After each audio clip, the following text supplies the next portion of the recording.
Factual Opinion Podcast. I'm Thorough. And I'm Jamal. And will we keep it politically incorrect? But culturally necessary. All right. So today, how did we get here? We're just going to break down the introduction of the podcast of how it came to be. Yeah, pretty much, man. Like you know, you was doing a thing for your school thing. And I was just seeing the stuff that you was posting, and I just thought you were doing it just for the sake of, you know what I'm saying, doing it, which I feel like you were, but it was also at the school, you know, part of it too. But, and I just felt like, damn, this real, like this ain't sugarcoated, man. People right. you are discussing the faults and flaws of parts of our society. Women, men, you know what I'm saying, other people, other groups, and how this is affecting us. And it just, I had an interest in it, you know? And then from that point, like we were just saying, you know, I had it in my mind, okay, this is the guy that I want to do my podcast with, like, you know what I'm saying? Right. Like, for real. And like you said, I guess, like, I understand people seeing it and trying to make sure, okay, see where it's coming from and make sure it's genuine in a way, because watching stuff in society, watching what we see in media, as far as TV, news, social media, seeing that stuff, and I was like, wow, it just seemed like everything was just so fake and convoluted. I was like, nobody's being real anymore. No. So not only that, we see as far as within black society, because there's no black community anymore, the family has been destroyed and nobody's speaking on like how it got there. Some of the social issues and dynamics between black men and black women, and actually spending time on that and seeing how it applies to also the sexual marketplace, how it applies to men setting standards, and actually not only setting standards goals, and maintaining those, because oftentimes we'll set standards and goals and we'll deviate from it. Also not accepting low value women. We'll have to go in to unpack that, because automatically when people hear certain concepts that they're not used to hearing, they reject them. Of course. But all of that was kind of like sticking out to me. And like I said, through my assignments, taking sociology and psychology, and I was like, okay, already thinking I could play off of them by taking the classes together. Then I was like, well, I didn't want to deal with the boring content of talking about these old white philosophers that they teach to us that are the founders of these thoughts. And I wanted to kind of like get something that was new, that was modern, that you could take it and apply those same concepts to, and you could teach the kids today to where they'll be engaged with it. Exactly. So, and it kind of played out and led to this, which I'm happy to have, because in doing so, in having those posts and those discussions, it was kind of like like therapy, but an outlet. Yeah. It felt good to get it out, get my thoughts out, and to, I guess, validate them in a way to other people, other men. Like, and even women was like, yeah, even though, like I said, not used to hearing those ideas put in that way, they would want to reject them, but they had to say, I'm not lying. Yeah. So it felt good. And then when you hit me up and was like, hey, if you want to do the podcast, I put it out there, and I was like, well, I can turn this into a podcast. I was going to do a podcast, but not actually having the structure, and you was already doing the music stuff. Yeah. I knew you had the understanding, so it worked out perfect. And then to see that you was about your business, it was even more. So that's more like having that initial conversation with you was refreshing, because not only was it a different perspective, it was something that we both could bounce off each other. The dynamic was good, and we could grow together. Definitely. So I could tell by the way we interacted in comments that I knew we was gonna have the chemistry, man. You know what I'm saying? As far as being able to do this, you know what I'm saying? And to elaborate on what you were saying, like a lot of times you don't want to see like you have an answer. You have the answers, but you have a perspective. You see certain things. You see, damn, these things are being marketed only to us. Why is the worst in society being marketed to us? Why is the worst things in society being depicted as us? Why is this stuff? And you see the psychological effects it has generationally. Yeah. You see what I'm saying? Yeah. Generationally up until this point. You see what I'm saying? So it's like you can talk to people, and then when you talk to people, people peg you as a know-it-all. People don't really want to hear, you know, a lot of what you're saying. So you want that outlet to say, hey, you know, I don't have all the answers, but I do have an opinion. And I do think if you took the time out to listen from a logical standpoint, then you would at least see that there's credence in what I'm saying. I'm not just talking because I got lips, you know what I'm saying? Right. And a lot of times people don't, you know, I'd rather just have an outlet that people could decide whether they want to hear the content or not, as opposed to trying to have conversations with people that might not be ready for those conversations. Right. You see what I'm saying? And it seems like there's no longer any social discourse as far as society in general. We know other cultures do it privately or whatever, and we don't have any of that. Yeah. Even the quote-unquote institutions where it should be done is not, like the black church or black colleges or whatever community groups. It's not really being talked about in a real way. It's that political correctness, and everybody's afraid to have an original thought or be wrong. It's okay to be wrong. And not even in the context of right and wrong, when I speak about things, even with the facts, it's about being what I would say center, because I could be off center. So in talking with somebody, I can adjust and get back aligned or whatever. Or I could be, and people may perceive or comprehend what I'm saying to be off, but to bring them to center or whatever. Exactly. But it's never like right or wrong. Yeah. Because you'll always have to be open and willing to adapt. And take other matters of opinion. Yeah. And another outlet that I feel like this is, it's a sharing of information. You see what I'm saying? It's a sharing of pivotal information. And you see it often, right? You see certain people on social media, right, that are positive and are doing positive things. And they'll post things like, you know, generational wealth, you know, business, be a business owner, do this. But you don't really see them posting how did you get your credit to get a business loan? Or how did you get here? You know, don't just tell us you're here. You see what I'm saying? Yeah. Like, to me, that's corny to sit here and say, you need to do this, you need to do that. You as a black person need to do this. You see I'm doing it, but you're not telling them how you did this, how you met somebody and they did something with your credit, and then you went over here and got a loan, and this is how you did it. You're not showing them the steps to say, hey, if anybody else wants to do this, this is the way to do it. They're not telling you that. Right. You see what I'm saying? So this is the outlet for you to hear that. You know what I'm saying? And that's where we address and attack breaking those generational curses and those social popular norms. Yeah. Because also everything that's popular isn't righteous. Yeah. No, it isn't or righteous. even what's normal. Even what we consider normal or whatever, that isn't where we should be. Certain things we should be adjusting for the dynamic of our own individual lives and for the social group of black people. So, and that's why this was like needed. Yeah, needed. And whether they understand that it's needed or not, because the good thing about a podcast is that we do this because we like to. Yeah. So we can do this every day for years and nobody can watch, and we're still going to do it. So eventually, you know what I'm saying, people going to go and they go, but we generally like having our conversation amongst ourselves.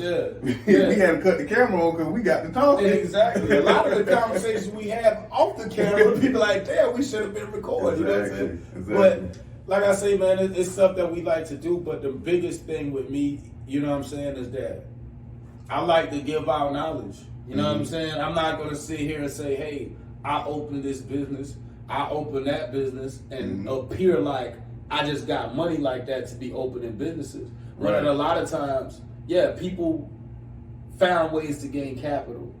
You see what I'm saying? It's not just a person opening a business. So in those instances, or real estate, or the car business, or any business, it's opportunity to gain knowledge and applicable knowledge. Not just, you know what I'm saying? Not just I did it.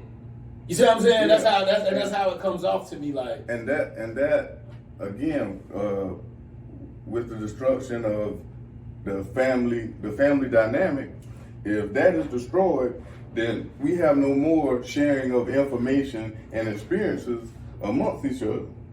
Yeah. You don't have the father breaking down what it is in life that he's been through and how he got to where he is, and establishing a business or having a family business, and then the child going into that. We don't have that anymore, and vice versa for the woman. Mm-hmm. The woman is pretty much now today has been co-opted and made into keeping the continual cycle of the family being destroyed, because women are the anchor of the family. Mm-hmm. And they're destroying the warrior class of men, mm-hmm. along with the social programming and conditioning within society. Mm-hmm. But if you don't have any context of that as far as research and looking through history, and you're just going off of pure emotions, then anytime you hear somebody speaking out against it or pointing at certain factors that's leading up to that, you're automatically going to reject it. Mm-hmm. It's automatically, you hate women. It's automatically all the negative stuff that you try to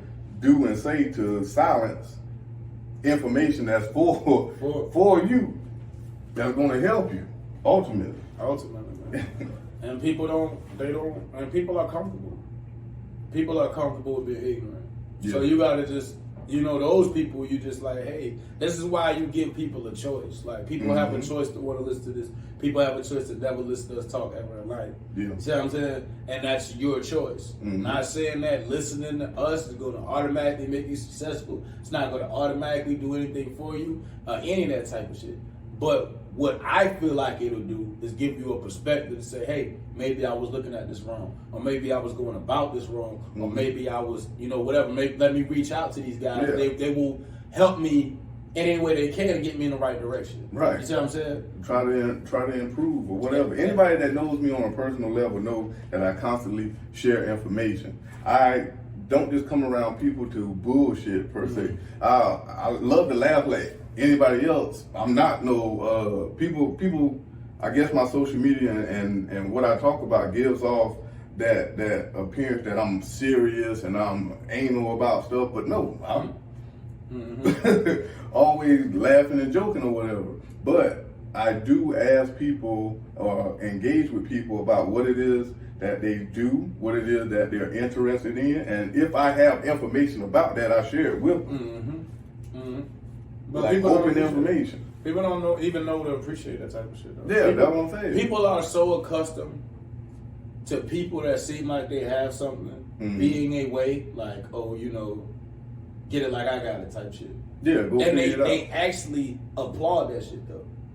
Yeah. If you really sit back and just look at your social media and you see like certain people who like in business or do certain stuff mm-hmm. and like certain stuff they post, like everybody goes like, but part of that is because it's follow culture. Yeah. If you can get 3 or 4 certain people to follow your shit or to start hitting like on you, then everybody else is gonna do it because it's people want to feel like they in that mix. Mm-hmm. You see what I'm saying? So if you got 4 or 5 guys, you know what I'm saying, that kind of have that cachet, so other people want to be a part of it, or mm-hmm. feel like they associated with it for its benefits. Like, that's another thing, like, people got to understand, like, people very rarely ever really like you. Yeah. And that's what I had to learn. Like, it's certain people, like Bro Tony, like, everybody likes them. You can't not like them. You know what I'm saying? Mm-hmm. But if you're not one of those people, right, in life, most people aren't going to like you. Yeah. The difference is how they express it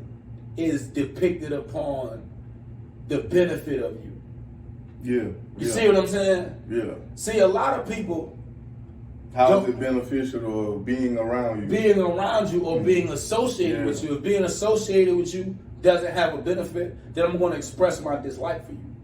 Yeah. You see what I'm saying? What it is, like, dislike, or indifference. That's yeah. Typically the 3. Yeah, or indifference. Yeah, so most people dislike you already.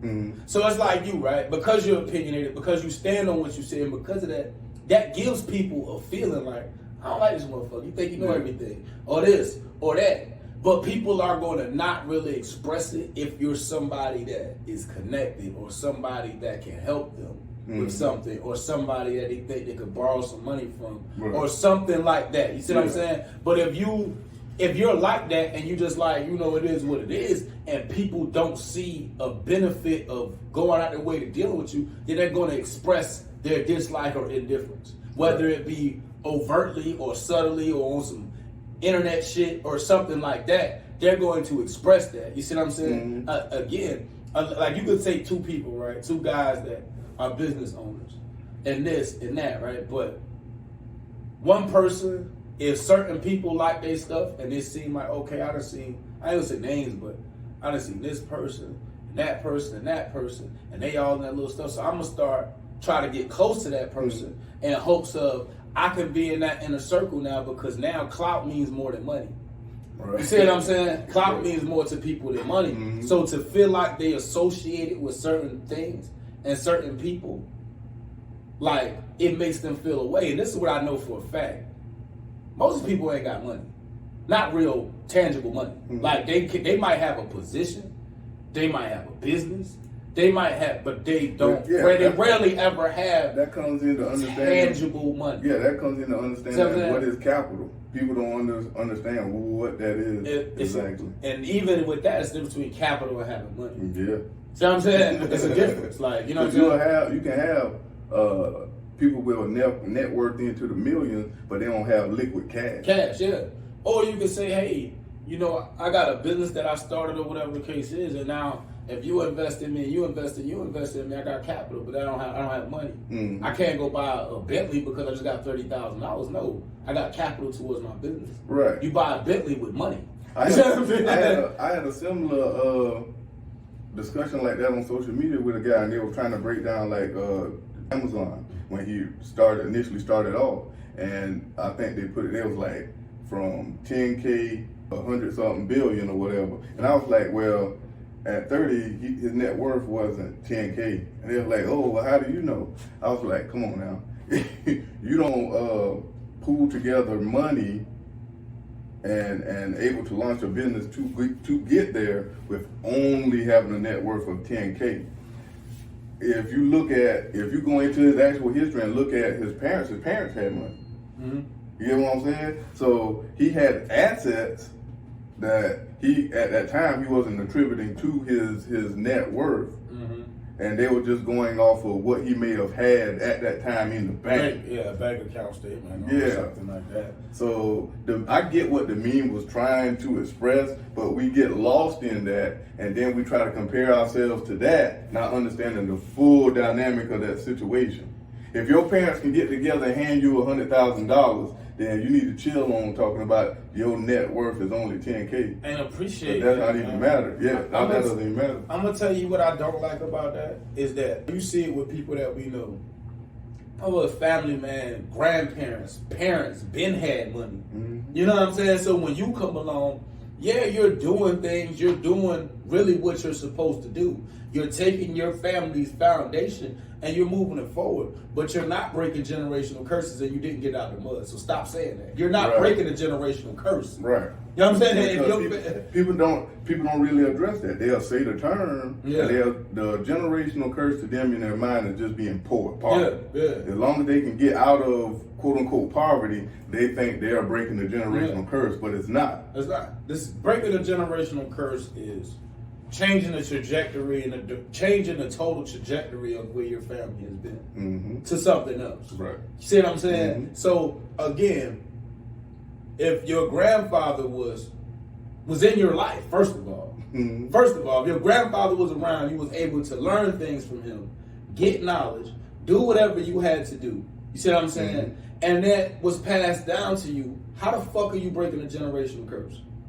You weren't cursed at all. Like, you were blessed, considering the state of people. Right. You see what I'm saying? Then on top of that, if they left you anything, a business or some money, no, he broke the generational curse and you carried it on. Because I'm quite sure his grandparents weren't able to do for him what he did for you. Right, and that goes back to our other conversation as far as we, right now, since the actual community is destroyed, every generation is having to start from the beginning. Yeah.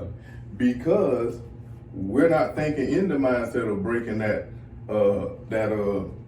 generational curse and getting away from those social popular norms. Exactly. Because right now it's popular that your child can decide whatever it is they want to do and go to college or pursue whatever that is. Mm-hmm. And you're getting away from whatever it is that you're building. Yeah. You get what I'm saying? So if you start a business and then you let your child go and become an artist, then all that's doing is keeping that same cycle within that curse. Yeah. Because it's perfectly fine to let your child do whatever it is or they pursue whatever it is they want to do, but understand generationally, you got to add to this business and carry it on and then pass it to your child. Yeah. If it's art, whatever it is that's your passion, then you take that, go do your art after you establish my business and keeping that going. Go do your art and then implement that art back into the business. Exactly. Whatever your passion is outside of the business needs to come back into the business, but the business needs to go on. And that's how you get rid of a part of that generational curse. Another thing is, bro, we break generational curses just by being in our children's lives consistently. Yeah. You know what I'm saying? You already breaking a generational curse in certain magnitude. That's why I brought back the fact that if you were allowed to be raised under any type of patriarch, you know what I'm saying, of any sort, whether it's a grandfather, father, uncle, anybody that's a man that you can model and mold yourself after, then you're not breaking a generational curse. You're pushing a generation forward, but you're not breaking a generational curse. Yeah. Breaking generational curses is saying, like, and I can only use myself as an example. There's only one person on both sides of my family that ever graduated high school, and that was my father, who was a drug addict.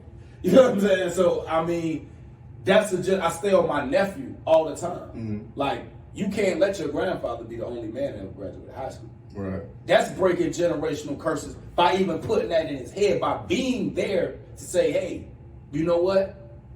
You're going to be different, and I'm going to make sure that. Why? I'm going to lead by example. This is what you call it breaking a generational curse, because I had nobody to lead me. Right. You see what I'm saying? Yeah. Which I'm quite sure you didn't have anybody to lead you. And I don't know, you know what I'm saying? Yeah. But that is where the difference is. There was no blueprint. Single mom, and I wish I had a grandfather to say, that's how you fix stuff. Yeah. That's how you treat people. That's how you deal with people. That's why you open the door for ladies. I never had none of that. So I have to teach that into my kids why that's important. Yeah. You see what I'm saying? That is the breaking the generational curse. And people get away from how important that is. How important it is for a child coming up to see what that is. Like, culturally, we're like, oh, we don't know where we came from. We don't know our lineage. Okay, how can you say that? But in the same vein, you won't let a father come around his child, or you keeping the father away from the child, or whatever. Or you have men out there that walk away from their families. How do you not see that that's important for that child to see both sides of where he came from, what it is that you do, the life experiences that you've had? A lot of times people be more concerned about themselves, man. Like, when people do shit like that, whether that be the woman or the man, that's manipulation for the other party. Right. So if a guy says, well, I ain't gonna do nothing for you or the child, it's because you're not doing what I want you to do specifically. I want you to do it, meaning like, you're probably trying to deal with another person. You probably really want to move past us and get into, or heal yourself for some time and then get something else. So once, niggas know when a woman done.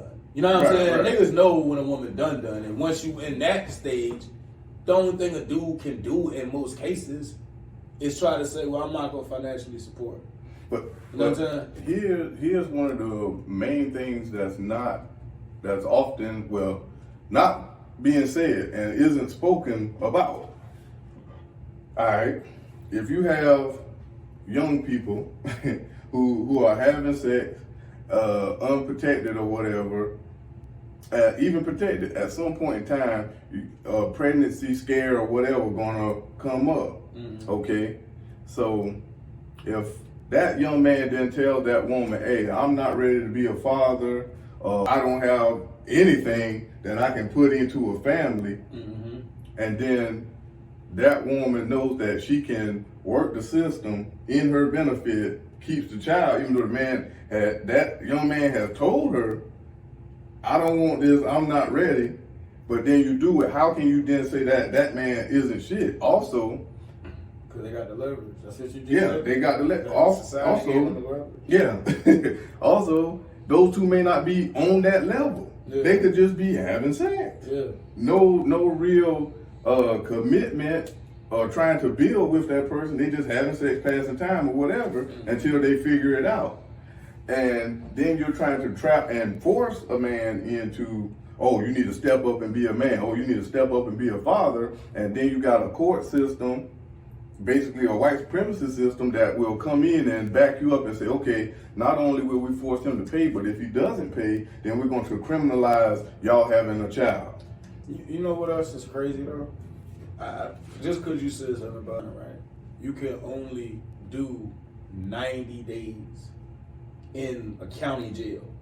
Anything over 90 days, you will have to enter SCDC, even if it's driving under suspension, even if it's misdemeanor crimes. Like meaning if you got a driving under suspension, an open container, and some weed, and you don't have no money to pay the tickets, and they actually sentence you to jail for it. Yeah. If you have a judge that doesn't like you and say, hey, I'm running all these charges consecutive, meaning that, 30, and it's 120 days, you're going to prison. Oh, See what I'm saying? Yeah, you're going to prison for driving under suspension. You're not going to leave you're going to get a prison number, but not be a convicted felon. That's crazy, right? Okay. Yeah, but I'm about to tell you what's crazy though. Unless it's child support. Yeah, child support. You can go. You got people that's in county jail for a year for child support, but they can't send you to prison. Why is that? Think about it. They can incarcerate you, but they can't send you to prison. Why? Why? I don't know. I never understood it. So that makes you question the validity of whether if it's even, I don't want to say constitutional, because I don't see it in the Constitution why you could back that, where you can incarcerate me over a child. Right. See what I'm saying? You're basically criminalized for having children. And here's the thing, you will have so many women that run out and say that they need equal treatment, they identify as feminists, blah, blah, blah, but you never see them at the courthouse or at the little child support place, and they're not speaking on, okay, let's abolish child support. Of course not, because if the man can't afford the child, then he gets prison time, gets the license revoked, and all that good stuff. If the woman can't afford the child, she gets government benefits, she gets child support from the guy, and she gets housing benefit, all these other benefits and stipends and stuff for that woman. Or if she doesn't want the child, she can abort them or put them up for adoption. Exactly. So the man has nothing that he can say. If he say, oh, well, I don't want to have a child, you got to then you need to man up. That's the leverage, man. So once you do that, once you give somebody that leverage, of course it's going to be abused.